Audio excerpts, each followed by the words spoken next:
అంటే ఈ మధ్యన గుళ్ళో కిరీటాలు చేస్తామండి, హనుమంతుడు తోక్కి తొడుగుతా ఉండి, ఎవడికి తోక్కి తొడక్కు, హనుమంతుడు తోక వదిలే, నా గొట్టం నేనే చేయించానని సిగ్గు లేదు చెప్పడు. ఆ బంగారం ఎలా వచ్చింది చెప్పు, ఆ బంగారం ఎలా వచ్చింది, ఎన్ని లాభాలు వేసుకుంటే వచ్చింది, ఎంత మోసం చేస్తే వచ్చింది. ఆ బంగారం గుళ్ళో పెడతావా, అది పాపం కాదు అది.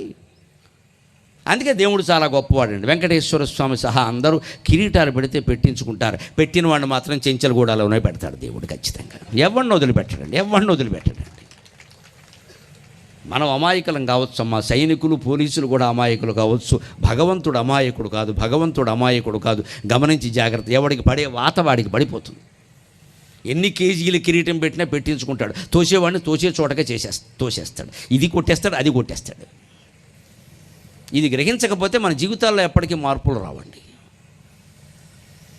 చాలామందికి నచ్చవని తెలుసుంటూ కూడా భగవంతుడు నాకు ఇంత ధైర్యాన్ని ఇంత జ్ఞానాన్ని ఎందుకు ఇచ్చారంటే ఈ యుగానికి ఇది అవసరం, ఈ యుగానికి ఇది అవసరం, అందుకే నాకు ఆ జ్ఞానం ఇచ్చాడు, నాకు ఆ ధైర్యాన్ని ఇచ్చాడు.